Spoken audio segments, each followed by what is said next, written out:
मंगलम भगवान विष्णु मंगलम गरुड़ध्वज मंगलम पुंडरीकाक्षम मंगलाय तनोहरि। ओम विष्णवे नमः विष्णवे नमः विष्णवे नमः। बहू के बुलाई, पूजा के समय बीतल जा रहल बा। पायल, हाँ भैया। किरण के बुलावा, पूजा पे बैठे के बा। ठीक बा भैया।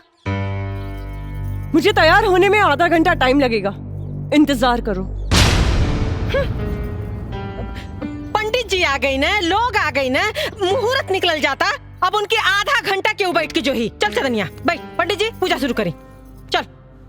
ओम भूर्भुवस्वः तत्सवितुर्वरेण्यम्। ये बुढ़िया 2 साल से सत्यनारायण भगवान के पूजा ना करौलस। आज न जाने ऐसा का हो गइल कि उ सत्यनारायण भगवान के पूजा करा रहल बाड़ी। कहीं ऐसा त ना कि दोनों सोतिन में सुलह करा दलस। अगर कहीं ऐसा हो गइल होई त हमने के कईल कराइल पर पानी फिर जाई। एक लफड़ मारब लफड़ा जी में।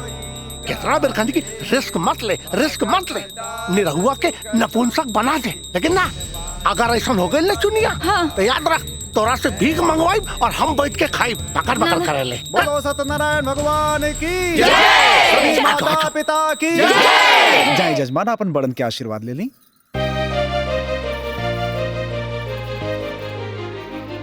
खुश रहा बेटा, खूब खुश रहा।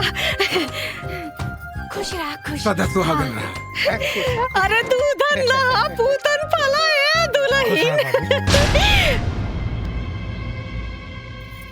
अरे किधर जा रही है? मेरा भी पैर छू। हम ना छुए। क्यों नहीं छुएगी? मैं तुमसे बड़ी हूँ। अच्छा, खाली बातें में बढ़कर बड़ी हूँ। बड़े बारू तो बड़नियन कामों तो करा। ए, भूल गई? इस देश में दूसरी बीवी की औकात क्या होती है? मेरी दी हुई भीख की खुशियों पर ऐश करने वाली घटिया औरत मुझसे जबान लड़ाती है। अरे देखा रे, एक तेरी हिम्मत बढ़ गई कि अभी हाथ छोड़ दिया। अरे आज तेरे नहीं की बहुरिया के मरलस, कल तेरे मतारी की मारी, परसों तेरे बाप के मारी, और तय खड़ा होकर खाली तमाशा देख। बारे भगवान, कैसन कैसन दिन देखे के परता। किरण, तुम्हारा दिमाग खराब हो गया बा। ये सब का करता रू? अच्छा, मैं क्या कर रही हूँ? हाँ, आज तक तो ये चालबाज पूरे परिवार वालों को पुड़िया खिला रही थी, आज आपको भी खिला दी, इसीलिए आप इसके साइड ले रहे हो।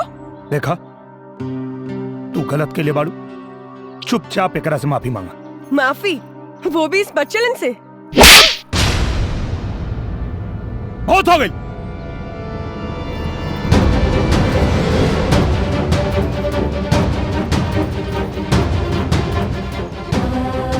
चल दुल्हन, जाए लोग, आप लोग अपने अपने घर जाए।